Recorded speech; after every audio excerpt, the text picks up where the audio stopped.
All volunteers must keep the emergency responder decal on their windshield.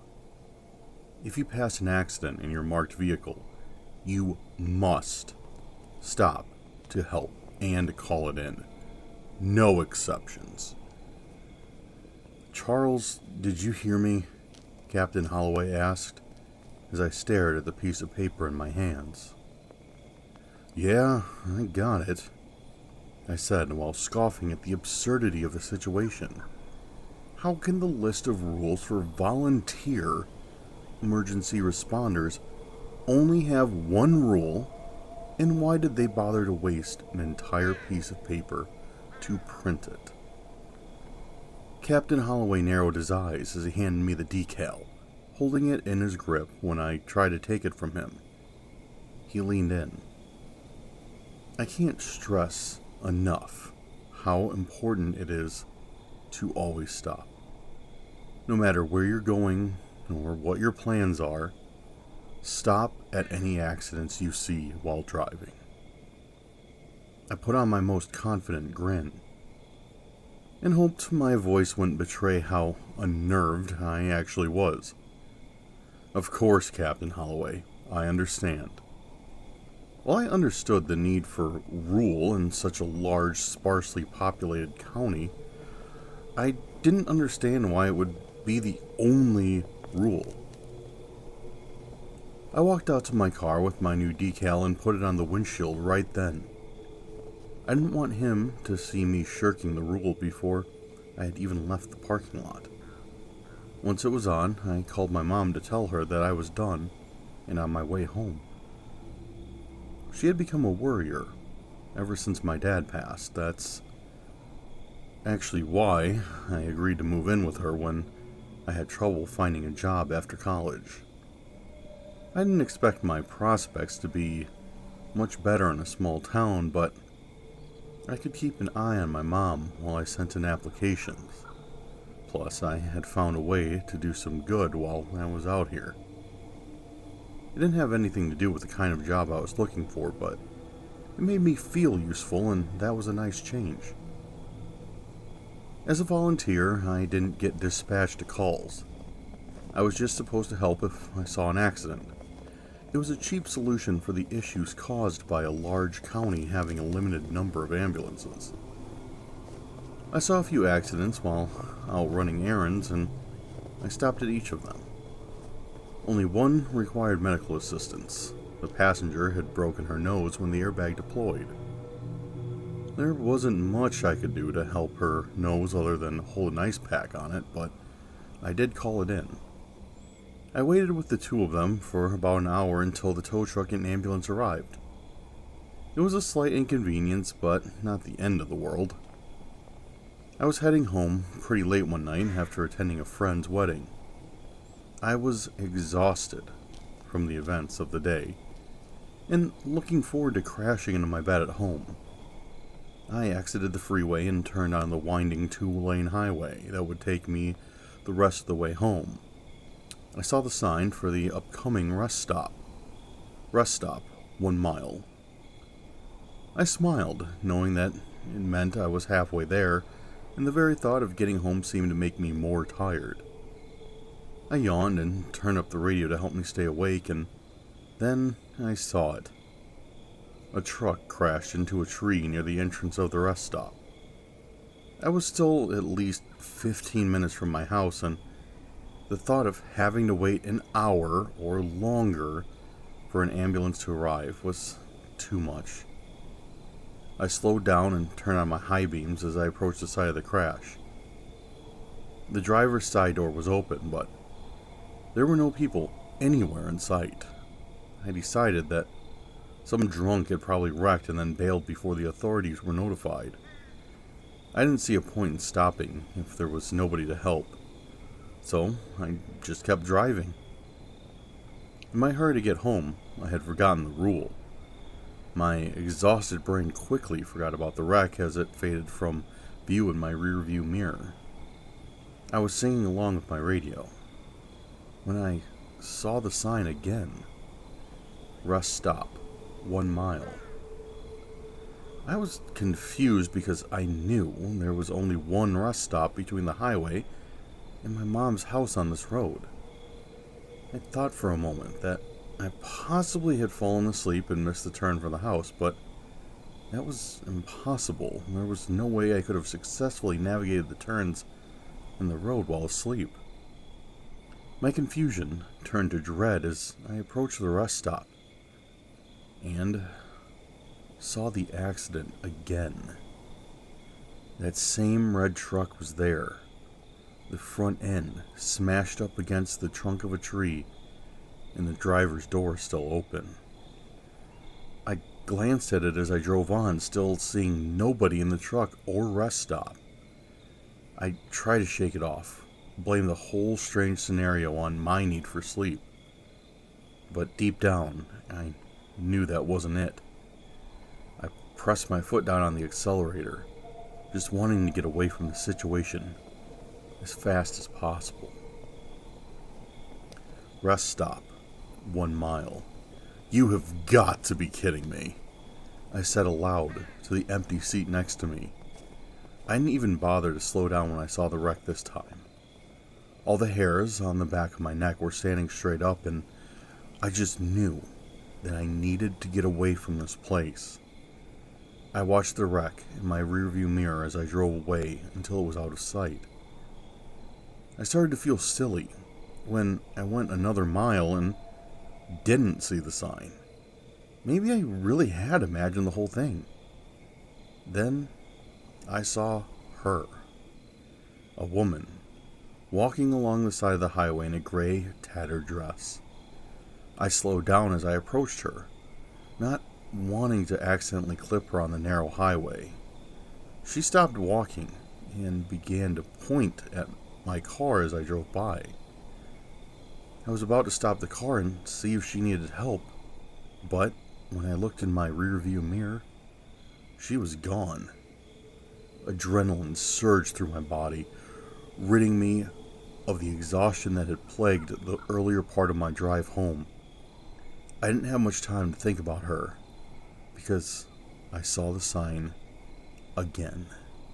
Rest stop, 1 mile. Before I even got to the rest stop, I saw several more people walking along both sides of the road. All of them were in tattered gray clothes, and every single one of them was pointing at my car. Without realizing I had slowed my car until I was barely moving, I rolled down my window to ask the man closest to my car if he needed help. When he didn't answer immediately, I assumed he hadn't heard me over the radio. I stopped the car, turned down the music, and asked him loudly, "Sir, do you need any help? You can use my phone to call you and your friends a ride if you need." His answer, if you could call it that, was a shrill scream that echoed in my car.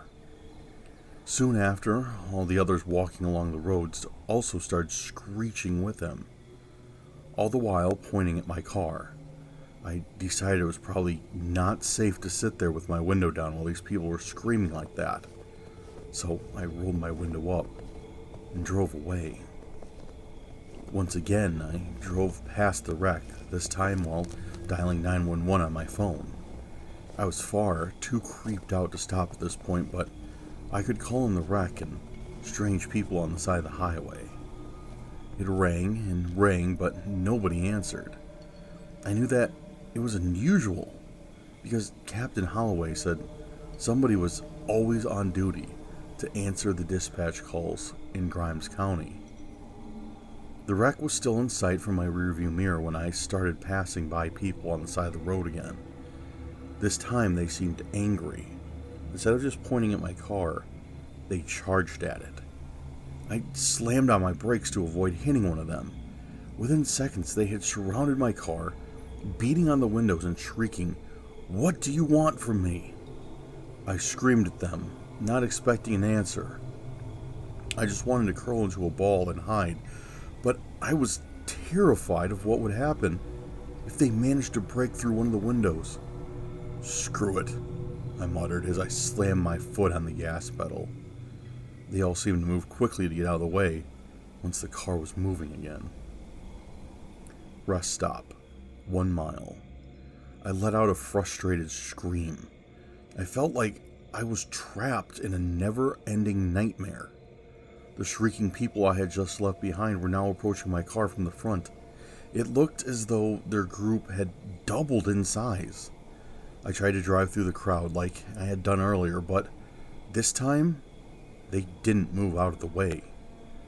I started crying as I ran over several of them. My conscience wouldn't allow me to just keep driving, so after getting ahead of the group a bit, I stopped.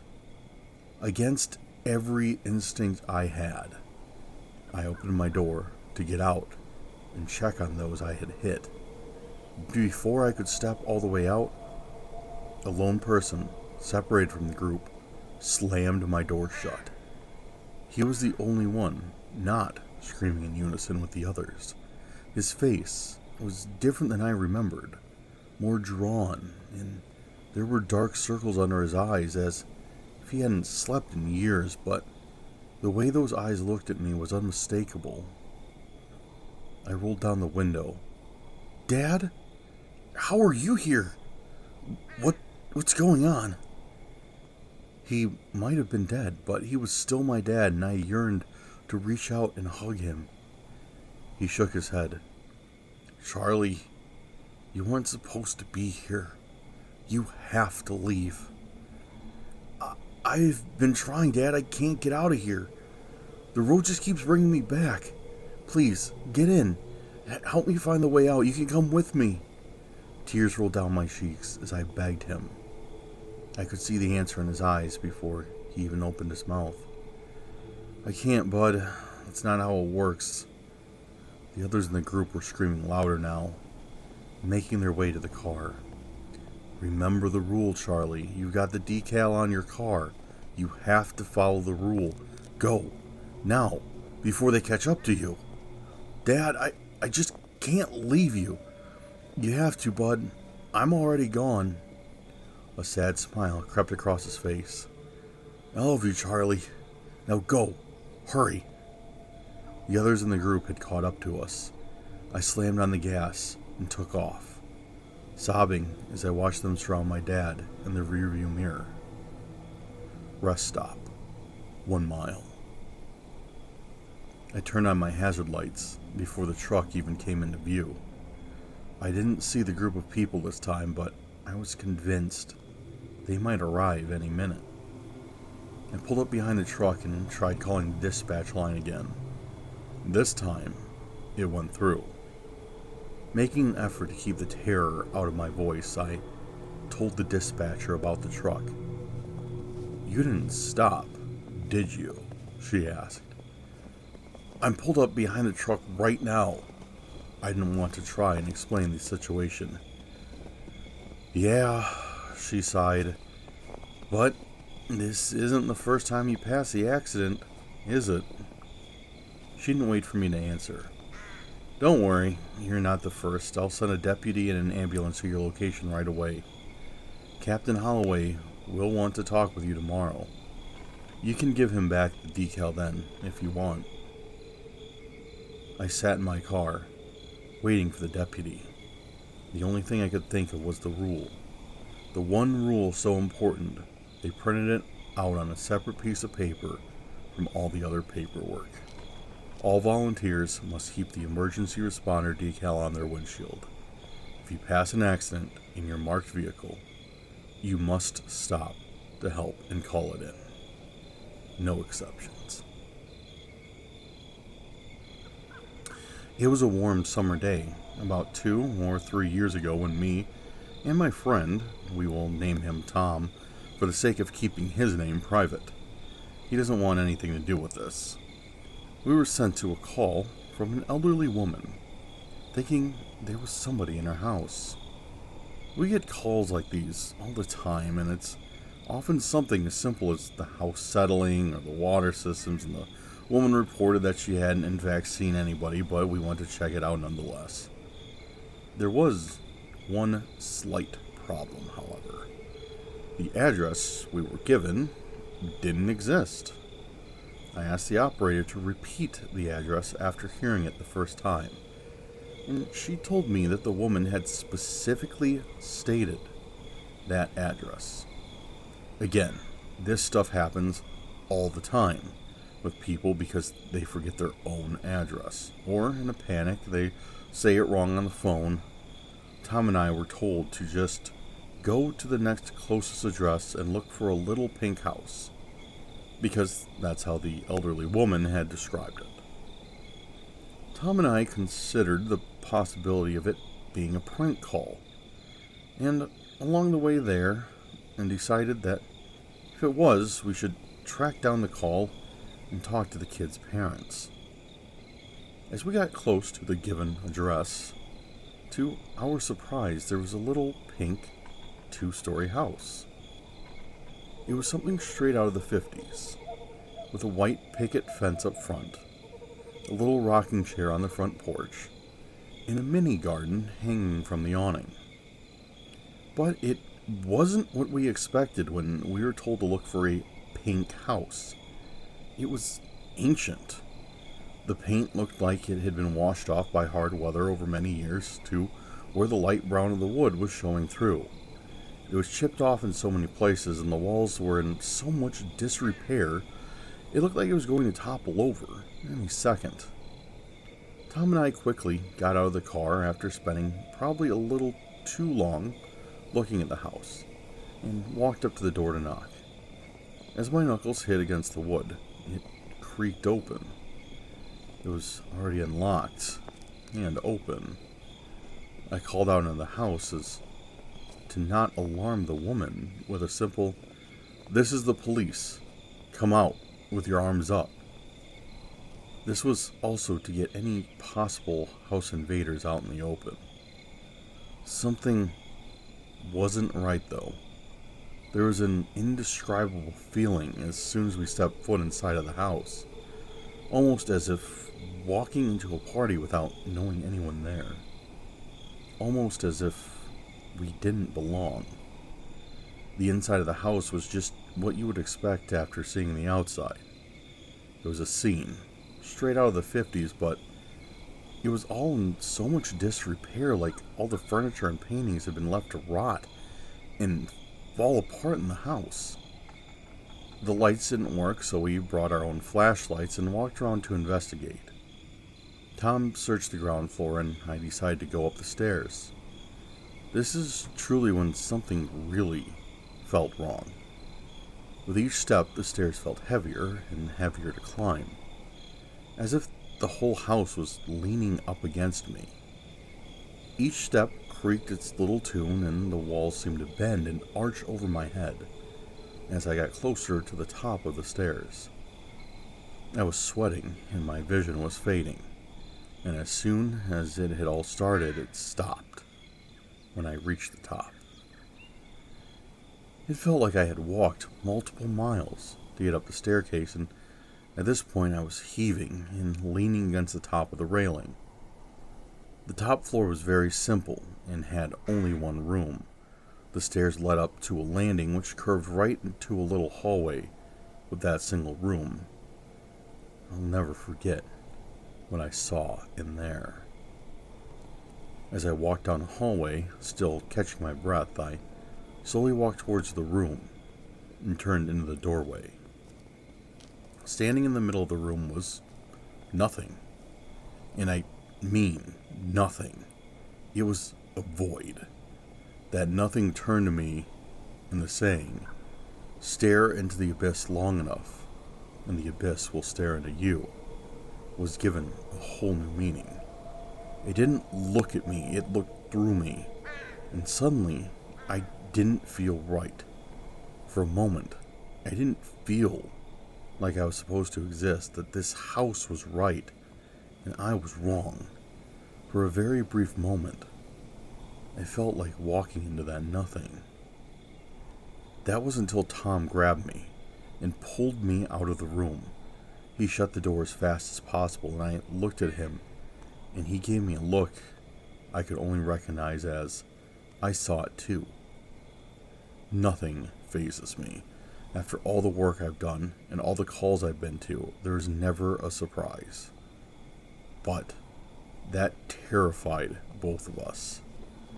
We got back into the car and reported back to the station, asking for backup in case of an emergency. But the next second we looked out the window, the house was gone. It was as if it never existed. The others arrived at the scene and looked at us if we each had 3 eyes. It became a running joke at the office each and every time we got a call, but it was soon forgotten by everyone but Tom and I. I don't care what the hell that report says. According to it, there was never an elderly woman and there was never a pink house. But we know what we saw, and I believe someone is trying to cover it all up. That little pink house is somewhere. Funny thing, those whistle pigs, aren't they? Is a phrase that haunts me to this day and still wakes me up in a cold sweat. Until 2 years ago, I used to be a cop in Texas. I'd rather not give out the specific details of my previous working whereabouts. And there was a small town about 100 miles away from us in which we had looked after, as sometimes their police force was just too small for some of their matters. It took about 2 hours to get there, and was the town that ended my police career. One day in mid-2012, the department got a call from the small town about a few murders that they wanted investigating. This wasn't too strange, but still sad. They wanted some forensic equipment there with the unjustified evidence surrounding the victims. I and another member of the force were sent there to investigate and collect evidence in the town. I packed a bag and said bye to my girlfriend at the time. She was used to me leaving for a couple of days here and there due to work-related matters. We left around 7 a.m. and got there at 10:30, as there was a large amount of traffic on the road. We reported to the police station and then went to our separate hotel rooms. They were very rustic and had a very bad smell, but we had to use them. At 12, we went to work on our case and found out that it was 3 murders. One of a mid-20s single woman, and the other was a couple both in their late 40s. As the department primarily needed forensic testing, we got to work on both of the incidents. We tested for fingerprints, DNA samples, and outdoor clues to see if anyone might have broken in or come through an open window. But the only fingerprint results were the victims. The DNA samples came back as the victims or pets, and there were outdoor clues of the houses being broken into. The only clues from outside were going in and out from the couple's back door, and some mud near that door. We thought it as nothing first, and came to a conclusion that it was one of the victims from the day of the murder, as there was heavy rain that week, but still noted it. We also took their phones to investigate, which we did that night. Back in our hotel room, I investigated the girl's phone while my partner investigated the couple's phones. There was nothing unusual in the phone. It was very similar to mine in terms of content. There were the odd games, calendar, notes, text messages, Facebook, camera filters, etc. Nothing to be suspicious or alarmed about. I searched through the notes, message photos, and Facebook feed to find nothing unusual. I checked her location history and wrote it down to investigate tomorrow. There was nothing unusual about it, but while being a police officer, I have learned that a piece of information can be necessary to solve a case. The next day, I and my partner both went off in different directions to investigate each person's locations over the past couple of days. Mine was only a very short list, but took me the whole day. The most common place was her work at the high school. She worked in administration and sat in a desk chair for 6 hours a day, and only moved to go to the toilet and when she left, the news was already out in the public and the school was in mourning for her. Her desk was untouched since the killing, and I examined it only to find nothing but work-related papers and a few photos of who I found out from her colleague were friends and family. The next most common place was the grocery store in which I had asked to speak to the manager, only to find out that he did not know her.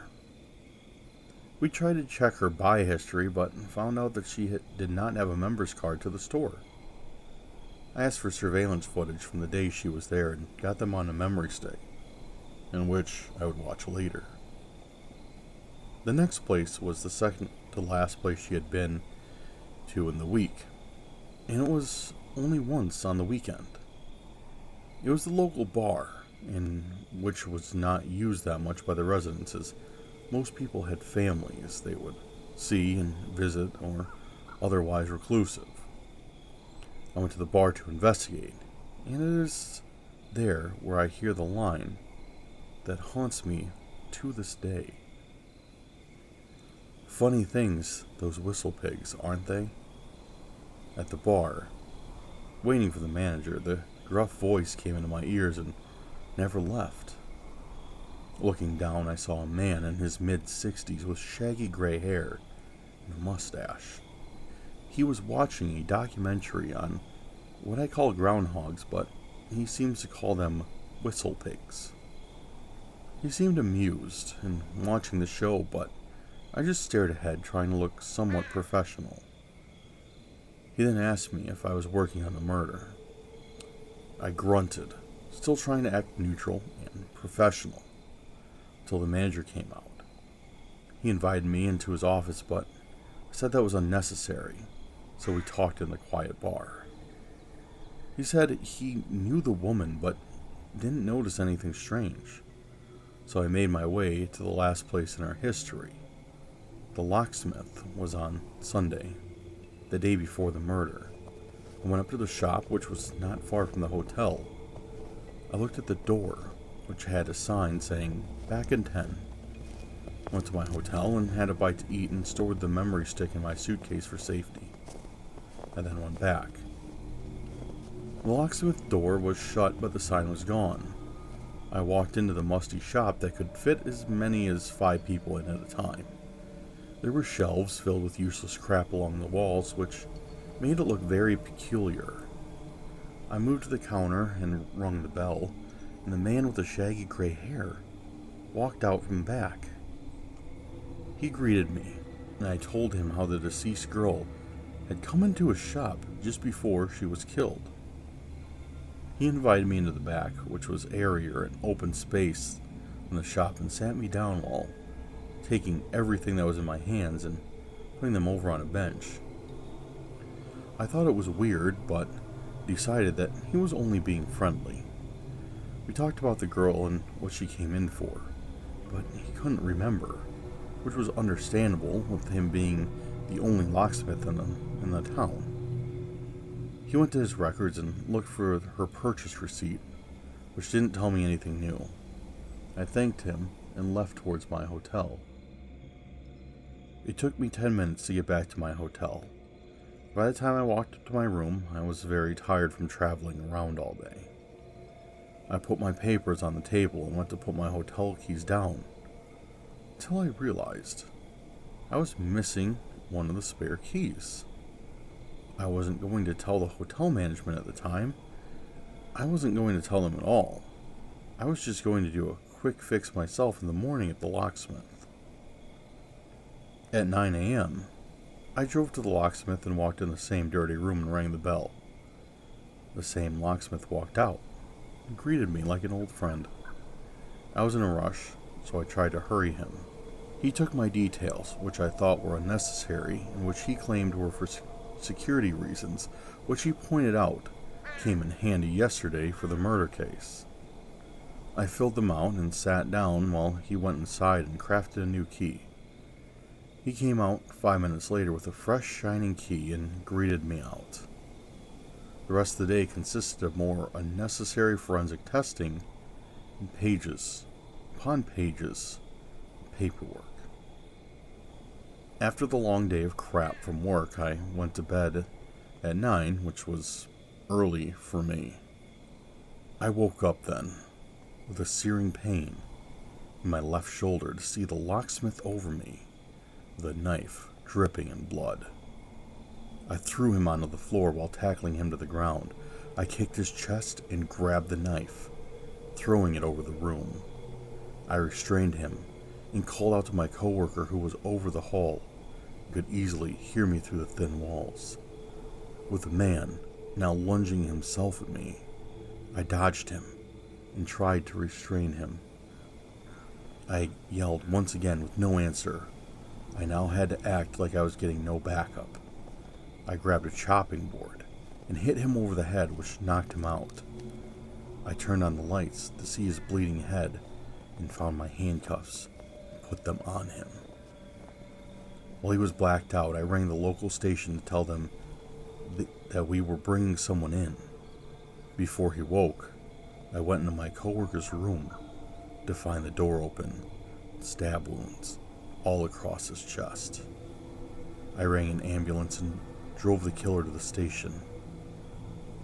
The court case found that the locksmith was the murderer of the 3 victims and had been getting into people's houses from duplicate keys he had been making when anyone came in. All he had to do was unlock the door and there was no evidence from him. He had most of the resident keys and locations on file in his shop, but had only murdered 4 people. He murdered the woman for yelling at his grandson at the school. He murdered the couple for not paying their fee on time. And he tried to murder me and my coworkers, as we may have caught him.